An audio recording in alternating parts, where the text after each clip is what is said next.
Okay, on the show today, Shaun Galanos. So Shaun is someone I've known for a little while. He hosts a podcast about Lurve, does courses on Lurve. He's very popular with middle-aged women around the world. I've got to know him a bit personally outside of the podcast, so I'm looking forward to this. He says some really good stuff about dating, intimacy, romance, kind of no nonsense. So Shaun, welcome. Hey, Mark, great to be here. Really, really happy to chat with you.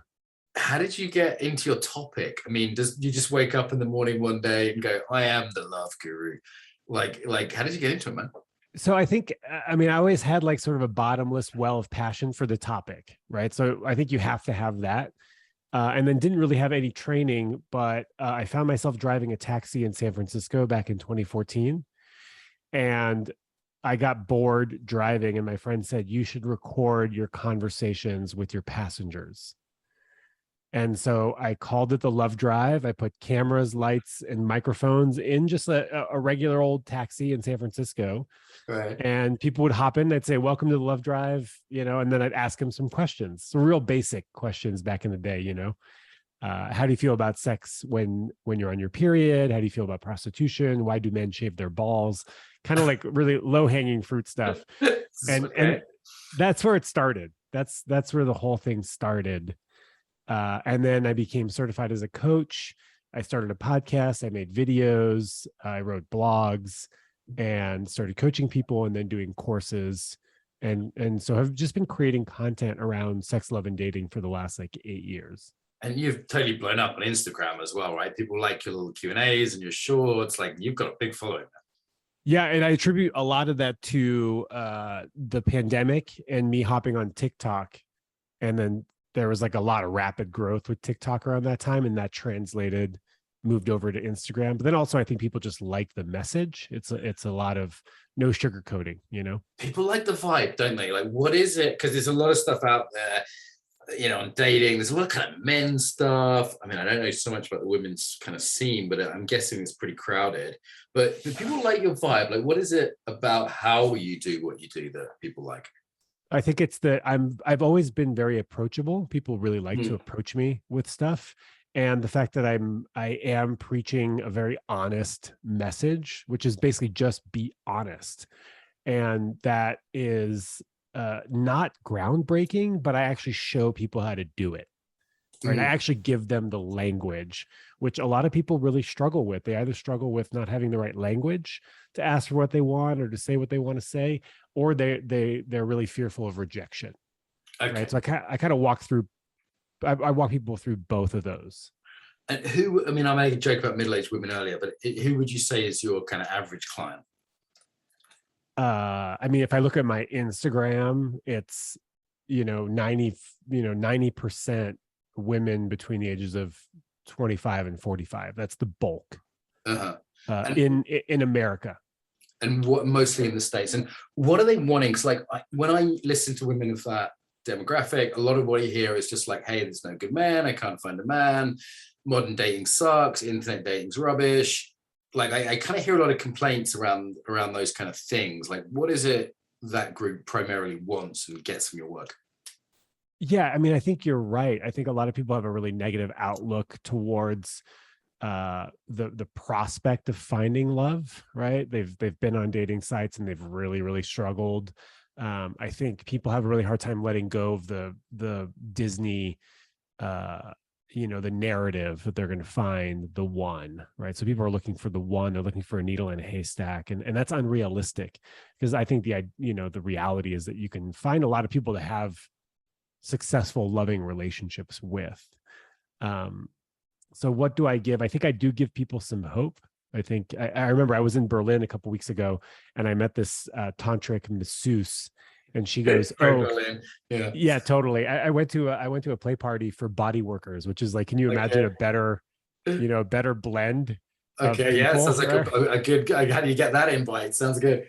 I just stumbled upon, actually, one of my followers pushed me that way. They said, oh, you got to go check out this bodywork bazaar. And I did. And I'm so glad I did. But she said, oh, you're a love coach. You give people hope. And I go, yeah, what's the other option? Not giving people hope? Just telling them to forget it and to let go of your dream of finding love. Like, I just don't feel like that's helpful at all. There's no hope in Berlin. The Russians crushed it. She was actually British. She was actually British.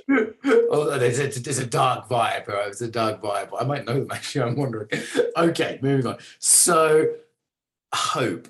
What's wrong with the kind of modern dating scene then? Because, like it does seem a difficult thing for a lot of people.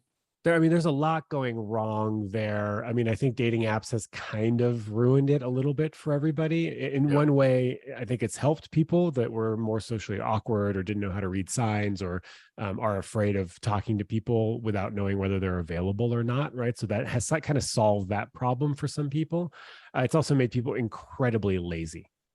Lazy, right? Just like, why would I even attempt to go out and talk to someone not knowing if they're available or not knowing if they're single or not, when I could just sit on my couch and swipe?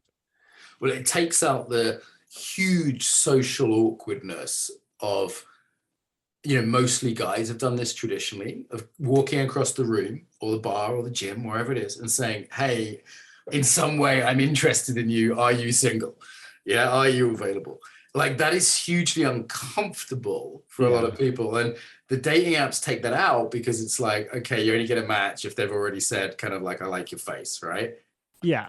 And well, the problem, what they've also introduced then as well on the flip side, is that people are just chronically dissatisfied with what they have in front of them. And so dating apps deliver the promise of better if you keep swiping. Right. Like there's a, and of course, they're financially incentivized to not really want people to have long-term partners. Yeah. It kind of objectifies people into the face. Like I can be fairly confident, which women tend to like, but that doesn't come across in a photo. Yeah. It's just simply the most photogenic person seems it does the best. And I think it's pretty hard evidence on this data out there, isn't there now? This isn't just opinions, there's data. Oh no, the data is that, like, the top 10% of conventionally attractive people get something like 90% of the likes. And I saw that what it creates is a sort of scalability, right? That I remember once being in Moscow where there aren't as many men and women, and my value's up as a non-Russian person. This was some time ago, I should say, because since I haven't been there in a while. And I had 1,000 likes. Or a Ukrainian friend of mine showed me her Tinder, and she had 10. She was a beautiful young Ukrainian woman, aesthetically, very good looking on the, inside now actually, but certainly you could see from the outside. She's a very pretty person. And she had sort of 10,000 matches. And she was sort of, do I go for the rock star? Do I go for the millionaire? Do I go for the model? And she just had all these options. And what I've heard that internet dating basically does is a very small percentage of people are, particularly in heterosexual relationships, right? A very small percentage of the guys have kind of all the sex options. But what that means is there's a large number of men who aren't getting laid. And there's a large number of women who aren't getting relationships. Sure. Like, that just sounds like it sucks for everyone. Yeah, there's people drinking from a fire hose, right? Which is not good, because then what you have is choice paralysis, right? They've done studies on this where they set up, sort of a control group or a study at a supermarket, and they asked people if they were gonna, to go buy jam. And what they did is they stockpiled the aisle with like 50 different types of jams, and most people came out with no jam. But when there was only 6, their sales of jam went through the roof, right? I feel that way in US supermarkets. Yeah, for sure. Yeah, it's a lot of choice. So you get paralyzed with all the choices. You think that there's something better on the other side, or on the flip side, you've got nothing, right? So it's incredibly discouraging to have no hits, right? No matches. That was me in Paris. 0 matches. Yeah, I remember that. It's bad in England, but in Paris it was really bad. Like, I was traveling around a lot for work at the time. I was doing most of my dating, and I did a sort of study of matches per country. And also I had the advantage of professional photography, because I have that for my work, and I found that made a huge difference. Just the pictures looking nicer because I had pro pictures. At a certain point, I went from guy in the mirror with his iPhone to, I've got pro pictures for work, I might as well use those, kind of thing. Well, so interestingly, with the pro pictures, yeah, they will increase your likelihood of getting a match, but they will also increase people's likelihoods of thinking that you're fake, that you're not actually a real Oh, person. really? I think, okay, Yeah. maybe this person's not Yeah. actually So human, they're a you want bot. one, and then you want a bunch of action shots, regular shots, iPhone shots, you know? Okay, you know what? Just for people listening, just go through that again. What should people's photo stack be? It would be to be optimized. I mean, you could start with a headshot, you know, pro headshot. I think Okay, I think your first photo should definitely be like a photo of you smiling, right? And I think we know this, right? Showing teeth equals likability. So show the smile, right? Even in marketing, right? Like that's Yeah, that's Americans like to show their teeth a lot, and when they smile, we Brits don't smile with our teeth. That's it's not okay. Well, then you don't have to do it, but a big fast. picture of you smiling is sort of photo number one. And then photos of you doing the things that you like doing, because that's going to make it easier for someone to respond to your profile. Oh, this guy likes to ski, or she likes to rock climb, or whatever it is, right? So some action photos of you doing the stuff that you actually do, not the stuff that you like, you know, that one photo of you on a ski trip Right, 7 years ago. The one thing that it makes you look cool. Yeah, I think that you do What on is a it? regular Guys bungee basis. jumping is the typical one, right? Yeah, or actually in America, a lot of guys fishing. We call Fishing, it that's the thing. I can provide. the grip and grin, where you grip the fish and you grin. You know, there's a lot of Like that's a this with the style. fish. There's a Yeah. I can imagine that's not. Isn't that sort of guys being a bit autistic, and like, you know, what I'd want to see is a guy who can fish. Yeah. I mean, there are some people that are into that, you know. So I think that's it. Just don't have a bunch of photos with you and your friends, because then it becomes hard to see who you are. You know, figure out who you are. And then write, you know, I would even say write what you're looking for, because I think a lot of people struggle with the matches that they are getting. They're going on dates with people who don't want what they want. So yeah, I remember that first question. So what are you after? What are you looking for? Yeah, so put that in your profile. Like, hey, I'm looking for, you know, I could say I'm looking for my partner in crime, but I'm not in a rush to get there. In the meantime, happy to just meet like-minded folks, something like that. Right. Yeah. And I think one of mine used to say, looking for my forever person, but in the meantime, also people to go climbing with. Right. So then you'd also make some friends in the process. And at the end of the day, look, dating apps are a tool. They are a tool to get you to meet other people. That's all it is. And they're also a tool to help you get really good at dating. If you're not good at dating, go on more dates, right? It's like the experience from them. And do you think there's a sort of talk about the theme of the podcast, embodiment? Like, I spoke to someone literally today, actually. He's like, hey, I met someone online, I got on really well with them, and then we met and there was nothing. And this person was surprised. And I was like, well, yeah, because chemistry, embodiment. Yeah.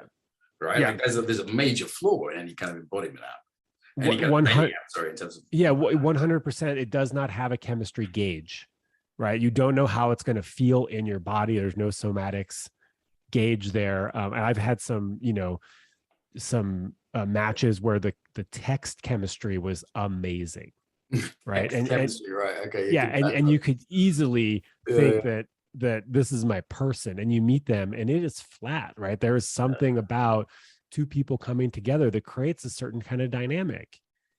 Yeah. And sometimes that dynamic is not interesting enough. Right. I mean, as an embodiment teacher, I was always a terrible texter and much better in person. But it's a bit hard to texting. I don't know. I think I'm too old to learn it now. Well, yeah, texting, you know, it's actually kind of tricky.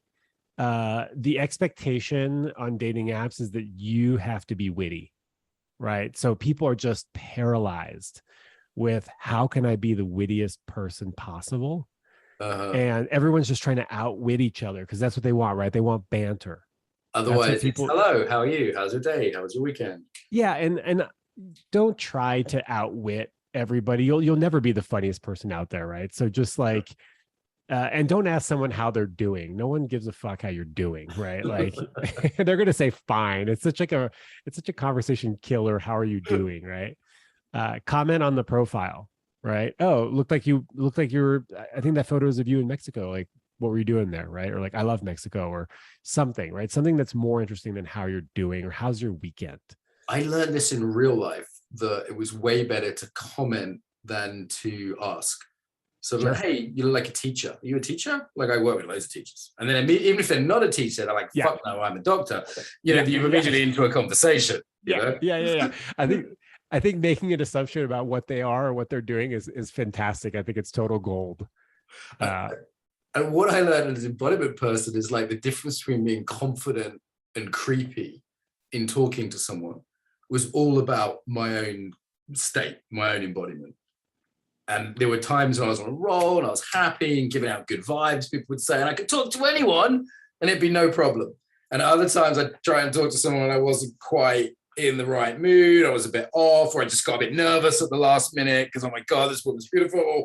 And then I'd come across as off, and that would be unpleasant for someone, which is the last thing I want.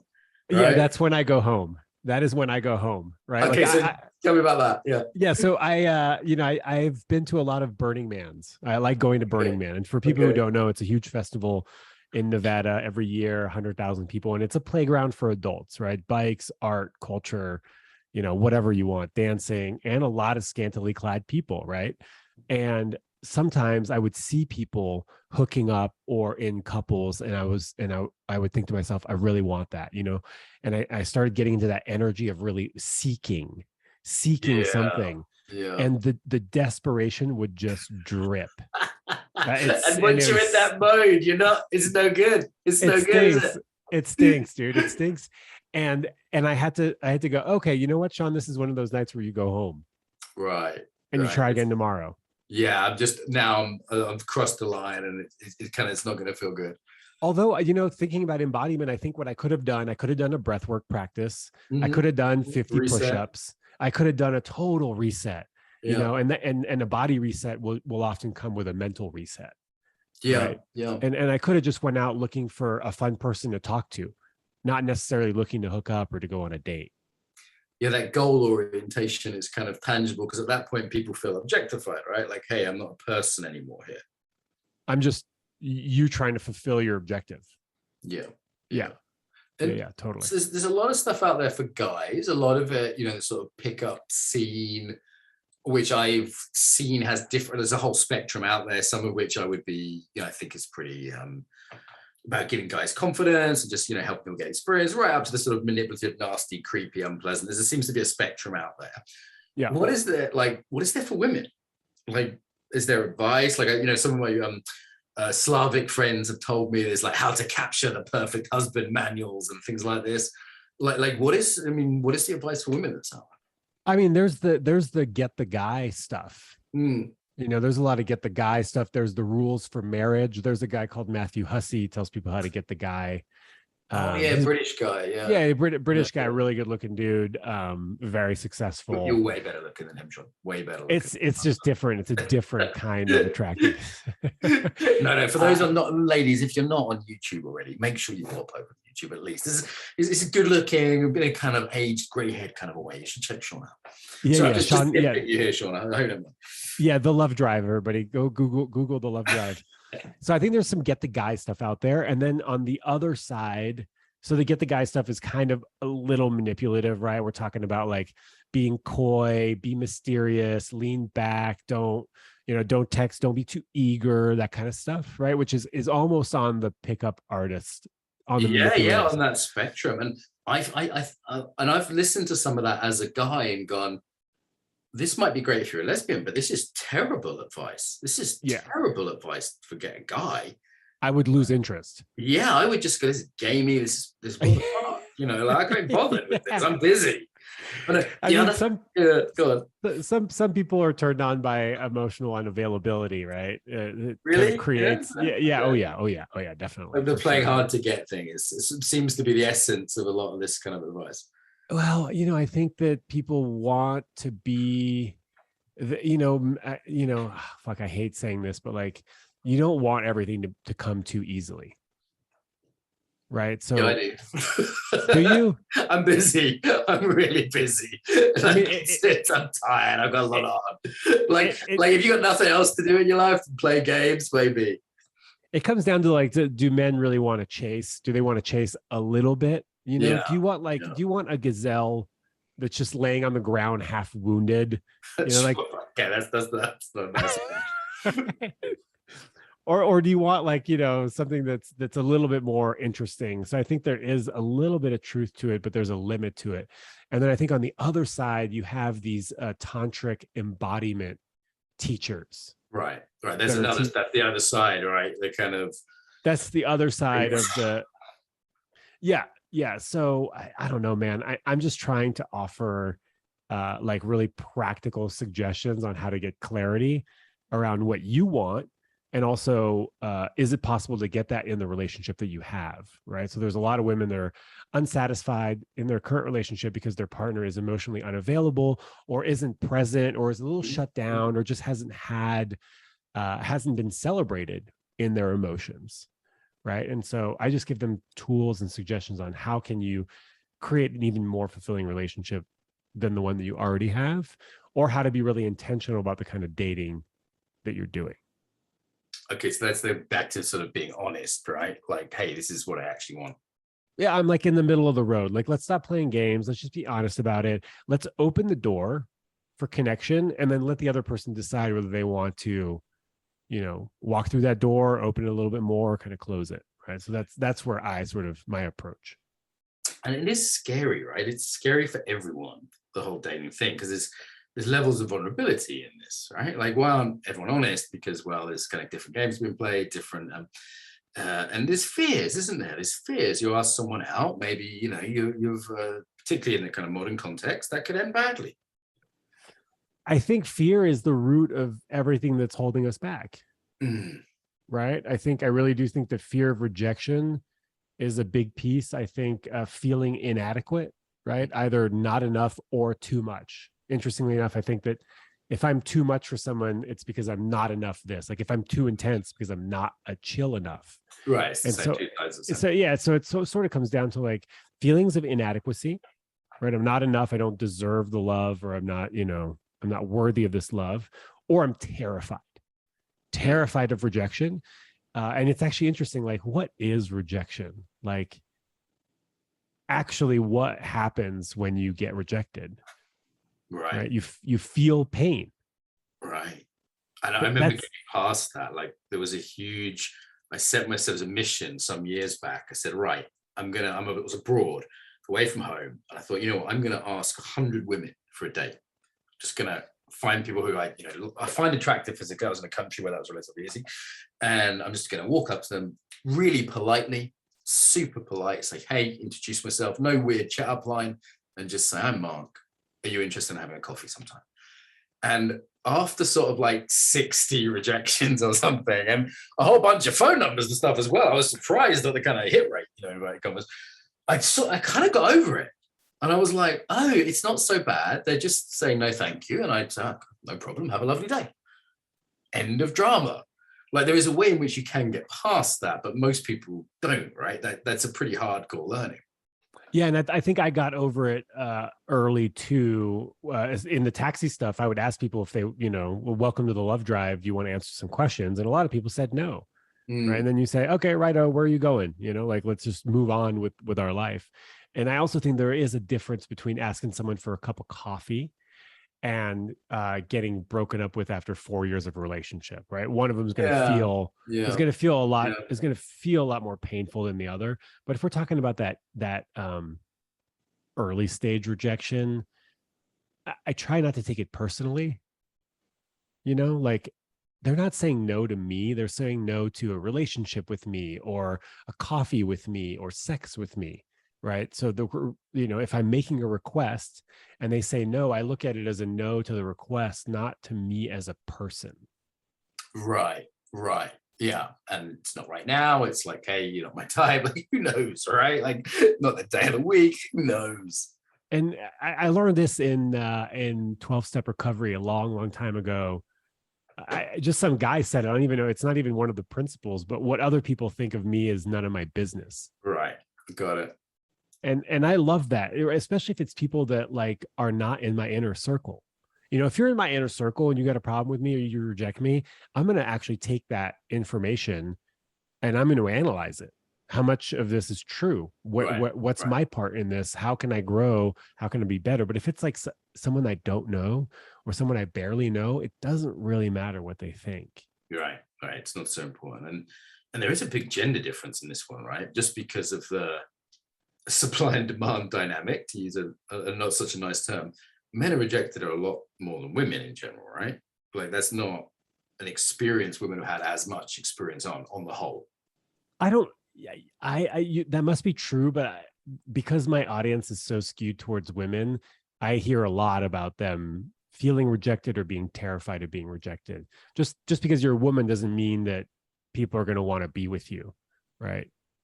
Sure, but there's just look, like your kind of 80-20 rule on Tinder, right? Like men are swiping left 20% of the time, women are swiping left 80% of the time. Sure. Okay. Yeah, that's a good point. Dynamic. It's just in terms of numbers. I mean, that's all other things being equal, right? Obviously, if someone's very attractive, very charming, blah, blah, blah. Yeah, so men are more used to being rejected, but also I think maybe the societal narrative for men is that it'll make you stronger, right? It's like something to overcome, and that will eventually make you a better leader. Right. We're not.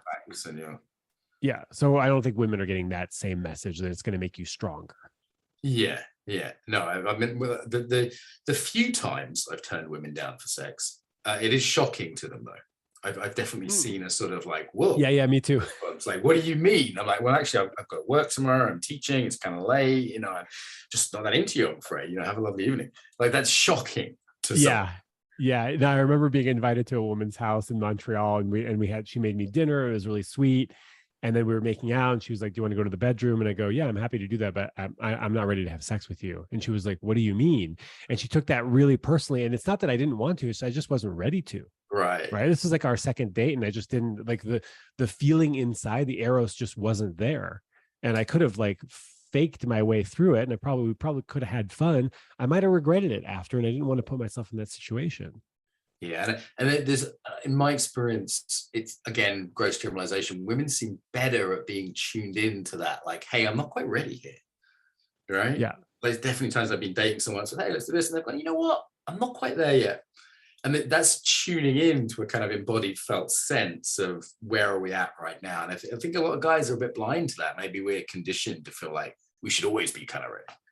Yeah, definitely. And also shut down, right? Not as tuned in to the more subtle sensations of desire within the body.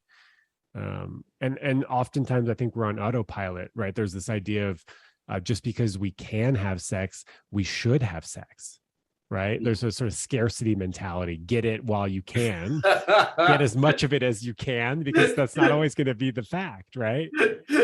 Yeah, and there is definitely different availability there, certainly for young men and young women. As people age, maybe it changes.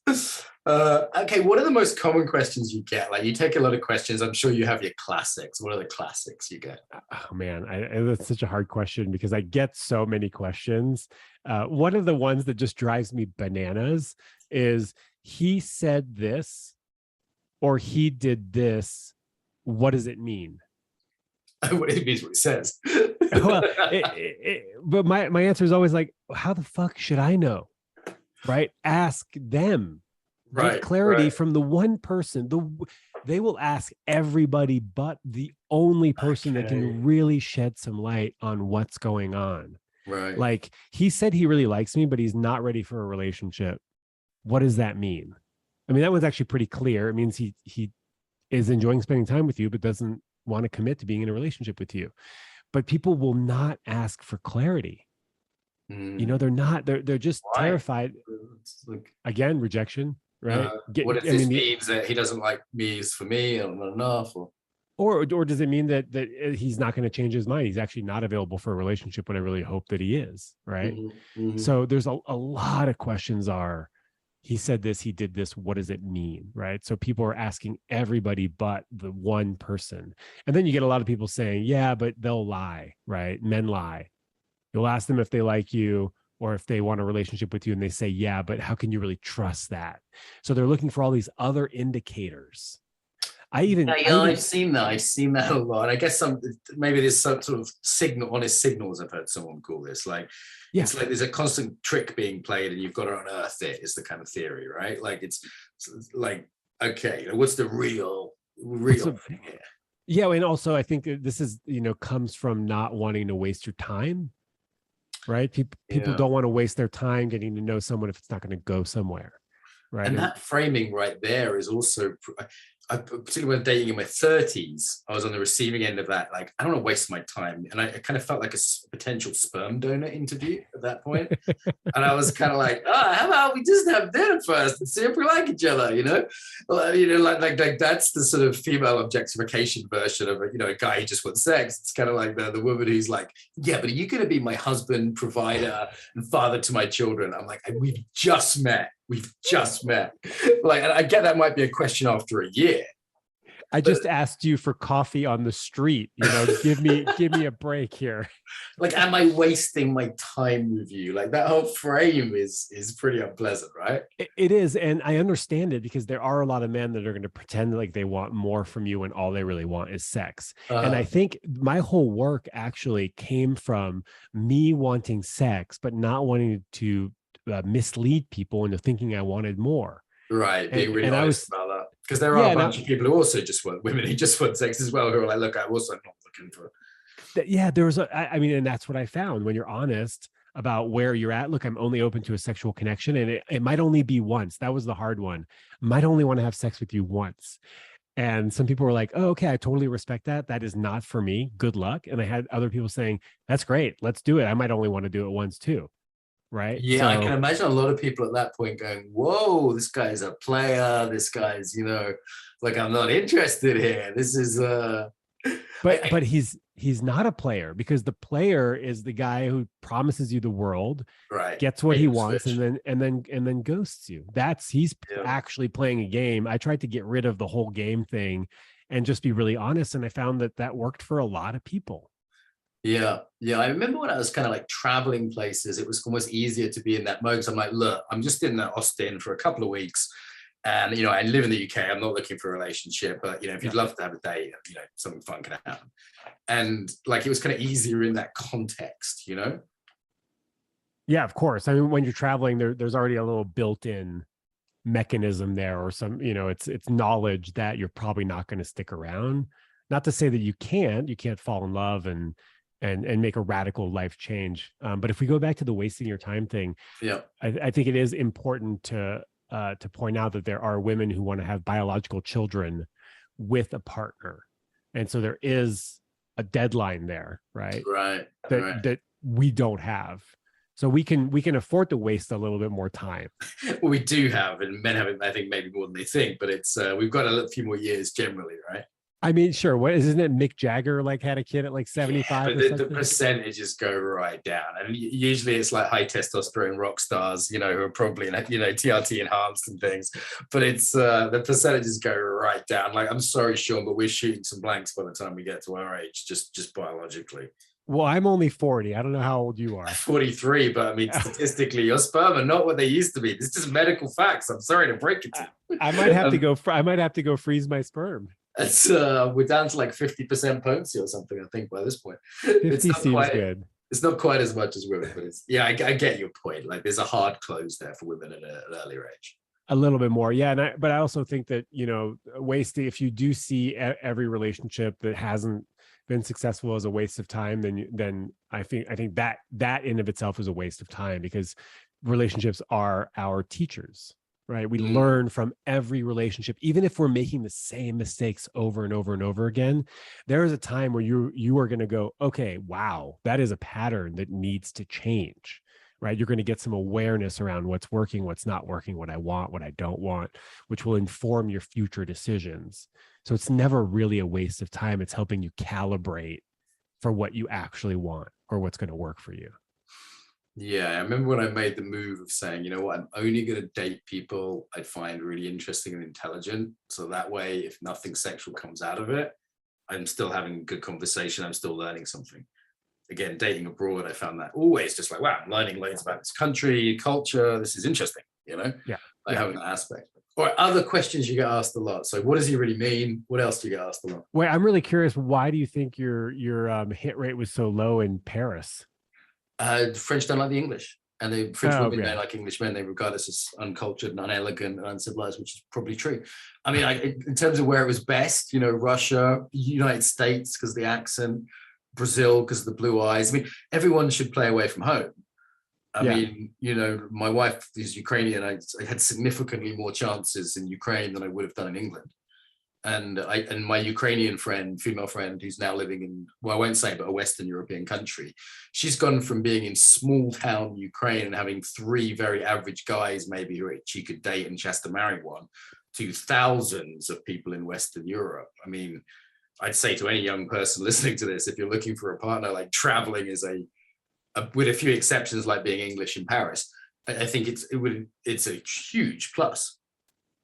Yeah, don't be English in Paris. Yeah, that makes a lot of sense. Also, traveling is not accessible to everybody, unfortunately. Yeah, that's true, particularly now. But there's different versions of that, though, isn't there, in terms of even within a city, versions of the arbitrage. Other things people ask you a lot then, what is the one that you kind of like roll your eyes, you've heard it so many times? A lot of stuff around attachment theory. Okay. A lot of, like, are you familiar with attachment theory? A little bit, yeah, a little bit. Yeah, it's like, the idea is that basically, like, the way our caretakers, the relationships that we had with our caretakers is going to inform our relationships in moving forward. And you could either be sort of securely attached, which is sort of the holy grail that everybody wants, or there's the avoidant folks that are going to be harder to pin down, are going to be wishy-washy, hot, cold. Yeah. And then you've got the anxious folks that are just like, are going to be like, quote unquote, more needy and need more attention. And so I get a lot of questions around attachment theory and, I'm anxious, he's avoidant. Can it ever work? What's that? I teach that as cats and dogs. Okay, 2 cats can date each other, 2 dogs can date each other, cat and a dog can't date each other. So the cats are the avoidance, and the dogs, yeah, that makes a lot of sense, actually. People kind of, you got a dog behind you there. Dog's like, do you love me? I love you. Do you love me?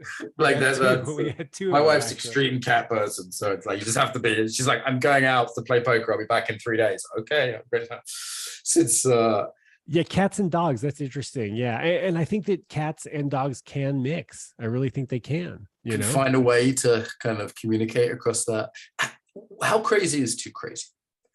So, like, my wife and I are both quite mad. We're both really odd people, but we make it work. And, partly that's learning about each other, moderating our own tendencies, learning how to communicate with each other, being clear with each other. But there's definitely people I've dated in the past where I just go, I don't think you can have a healthy relationship with anyone. Yeah, I think like there is a line, right? Oh, there is absolutely a line. I think if you're not getting treatment, right? I've at this point now, I've been in therapy for, a third of my life. Yeah. Right. Because I am quite neurotic as well. Interestingly enough, every woman I've ever dated has said, actually, you're quite easy to be with. You're a very easy person to be with. But I think if you lack self-awareness, if you lack wanting to better yourself, right? So personal development, if you lack the tools or the accessibility to mental health, right? Not everyone can get mental health treatment. I think that you're going to struggle a lot in relationship. There are definitely trauma issues, which maybe no fault of someone's own, but just mean that it's going to be difficult for them to have an ongoing intimate relationship with anyone. And if going back to attachment, we heal in relationship. For sure. Right. And even the therapeutic relationship, we heal in relationship with our therapist. Like I'm actively healing because of the therapeutic relationship that I have with my therapist, right? And the safety and comfort that she provides, she's almost like, reparenting me to a certain degree.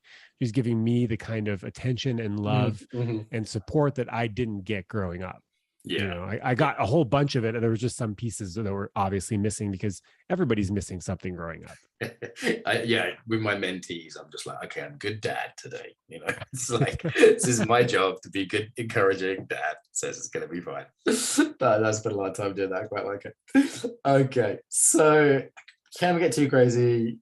I mean, there's also, we're in a crazy context, right? Like people say modern dating is difficult, but we're also in a very unsexy, urban, stressed, sleep-deprived life. Like modern life isn't particularly sexy, is it? I think that context is tricky. Yeah. And I think that, I mean, you just touched on sleep. I think that without proper sleep, we are not operating at anywhere near where we could be. And it makes everything more difficult, right? You're going to be more emotionally reactive. You're going to be touchy. You're going to sort of lose touch with your gratitude practice, what's working in your life. So sleep is one of the things that I'm really trying to optimize for, because it makes for like a happier me, regardless of whether I'm in a relationship or not. Right. And why is it so tricky, sleep? Like, I know people have those rings, they try and manage it, and people, you got one on, yeah, I see that. And, people get a bit neurotic. We're going to have the blackout curtains and get exactly 8 hours and no phones before bed. And there's all this advice, but first of all, almost no one does all that shit. Right. I'm pretty good. Yeah. You just made it a discipline. Like, well, now the older I get, the earlier I fucking wake up, Mark. I can't fucking sleep past 6. And now it's even getting into the 5 zones, and I'm pretty upset about it. Yeah. Crack it open early, yeah. I hate just find it tricky to unwind at the end of the day. Like we're gonna finish this podcast at 7:30. I have dinner, might go for a little walk, in the evening, kind of chill out a little bit. And it's like, before I know it, I'm looking at my watch, it's 11 o'clock at night, and I'm thinking it's time for bed, and I'm not there yet, Well, I think what people are saying is that when we're up late doing stuff like playing on our phone or watching TV, it's because we are just trying to get more time for ourselves, because our lives are so full of other people, right? And we're not ready to turn it off and start all over in the morning, because when you wake up, it's go time for a lot of people. Yeah, go o'clock. I found the critical thing was when I stopped working. If I stop working around now, like 7:30 latest, I can just about get to bed at a decent time. But if I work until 8 or 9, I'm going to be up till past midnight, because I need that own my time to myself, Yeah, I mean, and I try to work less. I work less than you do. I work. I don't have people. Sean? What's the secret? Don't hire a bunch of people who are like dependent on you for a paycheck. I've had enough, Sean. I've had enough. I don't mind doing podcasts, but I've had enough of a lot of the other stuff. I quit. I tap out. I can't do it anymore. Fuck it out. That's one of the tips. That's my number one tip. Session for me, but that's my one tip. So yeah, sleep is hard, man. Life is full. We're on treadmills. We're trying to pay the bills. We're trying to do all the things that experts are suggesting about, meditating X amount of hours a week and exercising and getting type 2 zone 2 cardio, 200 minutes a week. And then we got to light exposure in the morning, the breath to cold showers. That's right. Then we got, I don't even have kids. If you have kids, like, forget all that stuff goes out the window, This optimized lifestyle. I used to be like looking for this like perfectly optimized, Huberman, great podcast, and be like, hey, you got to do this, you got to eat at this window, you got to fast, you got to breath work. And at the moment I'm going through a stage where I can't be fucked, Shaun. Like, I'm doing some basic stuff like exercise, a little bit of exercise, a little bit of meditation, stuff I know just helps my mood. Yeah. But like, I feel like right now, like a lot of people, I'm kind of coping and getting through a difficult time. Like, the world's in one. And this idea of like the perfectly optimized life, it doesn't attract me anymore, even if I thought it was possible, which I'm not sure it is. No, I think it's just, I get it. Remember, the OG is Tim Ferriss 4-Hour Work Week. That's the OG dude, like 20 years ago. That was the ideal, is that I'll only work 4 hours a week. And that guy's been working 80 hours a week ever since. There's no way he works 4 hours a week. What are you talking about? There's no way. So I like to do a little bit of the optimizing stuff, as long as it fits with my schedule in my life, and I'm also super relaxed about it. Relaxed optimization. Relaxed optimization. It's like the George Cow is one of our marketing buddies. Yeah, good for it. He says, be strict about showing up, but relax about the results. Yeah, I've definitely in middle age learned to be a bit more gentle with myself about my own practice. Otherwise, it's just a way to brutalize yourself, which gets results, and it's not kind. You're not gentle with yourself, you're unlikely to be gentle with others as well. Yeah.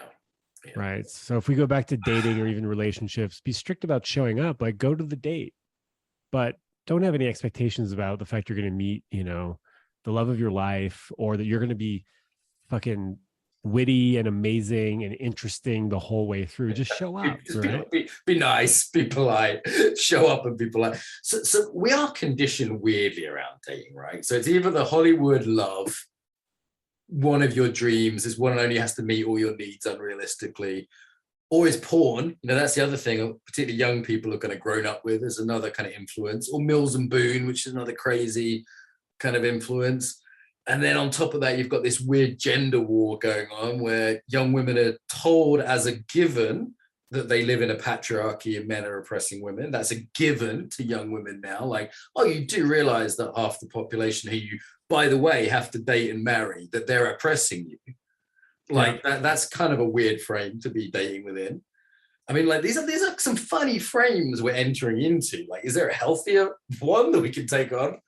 It's funny. My friend has 2 young daughters, and her, I think 10-year-old came home and she was like, "Mommy, I don't know who I like yet. I really hope it's girls, but I think it's boys." Oh no, because boys smell. Because boys smell, and because they're going to oppress me for the rest of my life. Like they're going to make my life difficult.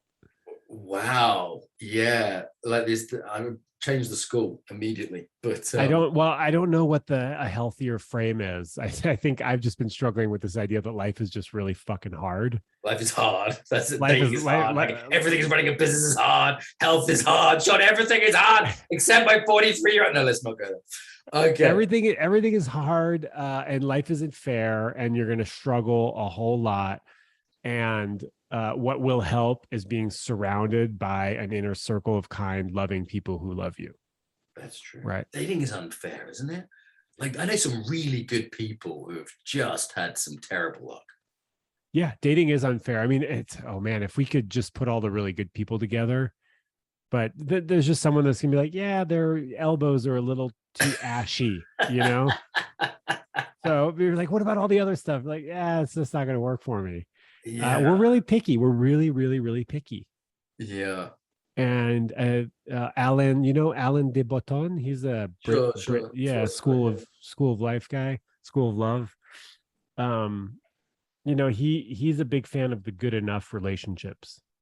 Right. I remember, been married for a few years, and there's a certain point you go, I hope she doesn't listen to this. The thought pops up, oh, maybe I'll trade her in. And then you go, no, what? No, I love this person. But part of your brain is going, yeah, but I'm just going to make something up because it's not fair otherwise. Her elbows are too pointy. This isn't true. I'm just making some stupid thing up. Or there's something you go, well, it'd be a bit better if, that. And I go, hang on a minute, this person, we get on well, we're friendly, there's love, there's intimacy, we've shared great experience, there's real commitment. Yeah. But the elbows, it's part of the brain, particularly in a disposable consumer culture where we're told to do that. I don't think our grandparents did that. And maybe there's a happy medium between being stuck in a marriage you hate because you have to, because society will shame you if you don't. Yeah. And this kind of disposability culture. I mean, your grandparents, there was like Gertrude down the road who was the baker's daughter. And then there was, the cobbler's son, and that was just, written in the stars. There was no other option. No, my grandfather had to walk 6 miles to the local barn dance in Ireland in order to ask one of 6 girls to dance, And now we have, limitless opportunities at our fingertips, and it's too much. It's too much. Right. Yeah. So I think one of my suggestions is if you're complaining about dating and you're not on dating apps, try dating apps. If you're complaining about dating apps, stop using dating apps and go meet people in the real world. And then one of the best meeting people in the real world, however you call that, done ethically and respectably, men or women, I think that's one of the best embodied trainings, just because you are confronted by vulnerability and confidence. And am I reading the situation right? Like, is this appropriate right now? Like, in terms of learning social skills, in terms of, centering practice for my students who are listening to this, like I've held the hand of a female student and said, look, you can just go talk to that guy. It's a public place. Find a reason, compliment him. She's like, no, I can't do that. I can't do that. And this is like successful businesswoman who's, PhD, all these kind of, just go say hello. I'll be right here. I'll be right here across the street. And like, that's the terrifying. You add the trauma stuff on top of that. In this case, it wasn't about that, but in some cases it could be. Like, it's a terrifying prospect, and learning to interact in the real world is certainly a challenge for some. I think that's, I mean, I love that story, and I just can picture you sort of being good dad, right? Being good dad. I'm right here. I'm right here. You look great. Worst he's gonna say is, "I'm married. Thank you for the compliment." You know, it's like, this is easy. This is easy. Yeah, I do think that talking to strangers, putting yourself in situations on a regular basis, you know, whether it's a meetup group or something that you enjoy doing where there's new people coming in, I think it's so much more valuable than sitting on your couch perfecting your dating profile and sending out messages. Right? It gets easier, doesn't it? And I saw post-COVID, some people had some problems with this who had been kind of locked down for a while, and you can get out of the habit quite quickly of meeting. Forget about dating, just meeting people, right? Like in my job, I do courses. So I'm like, "Hi, where are you from?" You know, I'm meeting people all the time. Yeah. Start with meeting people. If you're terrified of meeting people, you're not going to go meet someone to go on a date with, right? That's next level. That's next level. Just go say hi to people. Go give people, like, I like giving people disposable compliments, right? Nice. You walk by someone, you say, "Fucking love your style," and you keep walking. Right. Like, I'm not going anywhere with this. I'm not trying to get anything with this. I just want to say you look amazing in that dress. Have a great day. Totally. That's it. Right. And then eventually you can get more comfortable. You use the word confidence a few times, and I teach my students to be courageous rather than confident. Okay, what's your distinction there? That's a nice one. Well, because confidence comes after having a bunch of successful experiences. Oh, I see. So if you don't have successful experiences, you can't. This whole fake it till you make it shit is garbage. Because I would much rather you pump yourself up, right? You got your inner Mark inside you saying, "You look great. Just do this. You're going to have a great time." The worst case is he's married and he's going to be flattered.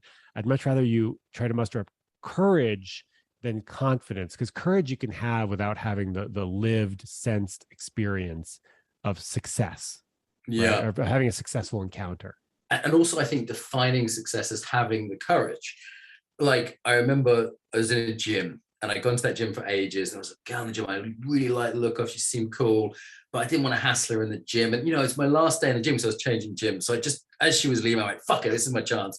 You know, I knew I was going to be leaving the gym the next day.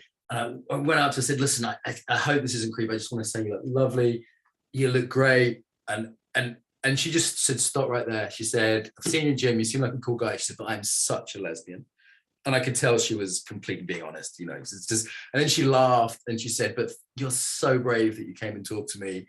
I just want to, thanks, you've made my day. I'm going to go tell my wife all about this. She's going to be jealous." You know, and afterwards I was glowing, because I was like, I had the balls to at least say hi, you know, and that was my success. It wasn't the fact that it didn't go anywhere or whatever. Yeah. You also had a positive experience, right? So you're going to feel more confident after having done the courageous act. I feel for guys who've had a lot of negative experience. I've been pretty lucky with girlfriends, with dating. You know, I've had some knockdowns, some Russian women look through me like I didn't exist. If you can survive dating in Russia, you'll toughen you up. But on the whole, it's been pretty positive. But there are definitely guys that have pretty, I'm guessing women too, such negative experiences that it just knocks them back, because you remember those, right? Yeah. You only have to have 1 in 10 negative for your system to feel, ugh. Well, you know, what's unfair is that it's like two, you know, seasoned schmoozers giving people dating advice on how to talk to strangers in public. Like, you know, I was in sales for, you know, X amount of years. I have an embodiment teacher, so we're already at a plus, right? Right. Like I used to cold call. When I worked for Yahoo, I used to cold call for a couple of years, and the success, you know, there was metrics for success, which was 80 phone calls a day with a 4-hour talk time. Right. So I did that for 2 years. So the rejection practice is huge there, right? And I forgot that I was an incredibly successful salesperson because I made a lot of phone calls. Yeah. Right? Yeah. Total strangers, and get them to try to talk to me, you know? Like those charity people in the street like those guys must be great at dating because they've just had so much practice of being knocked back. Okay, so funny story about those. They're like, do you have a second to save the children? People, Yeah. I was thinking of, I made a joke about this on my Instagram, is that I would stand in the street with a clipboard saying, do you have a minute to talk about maybe going on a date with me? See what people would say. And I feel like that would be a really successful strategy. I found it's a good way to get rid of them when they bother me in the street. So like a gentleman would say, hey, if you do you want to sign up to save the children? And I'll be like, no, but you have beautiful eyes. Right. And then they leave pretty quickly, in my experience. That's a good way of ending the interaction. You get them to leave their corner, right? The corner they've been working on for the last hour. Anyway, Shaun, this is good stuff, but we need to wrap up, right? So what do they follow you on Instagram? TikTok? Where do people go? At the Love Drive on Instagram, TikTok, and then the Love Drive podcast, which you're going to be a guest on eventually when I find the time to invest in that vertical of my business. Wow, make the time. Yeah, okay. Yeah. I love doing the podcast. I've been just chatting away. Listeners, I know this is a terrible interview. I didn't ask you much. I'm just chatting, sharing my own experiences. I know sometimes, listeners, I'm a terrible fucking interviewer, but I'm mostly just doing it because I like talking to these people. These are my favorite kinds of interviews. Ones that are just chatty, that are actually a real conversation, share stories. I can't stand the ones where they just have like 7 questions and they don't share any story. Like I have to ask them questions. I start interviewing them so that I can learn about them a little bit. The ones I don't like is when the American guests come on and they've got a pre-prepared fucking cardboard spiel.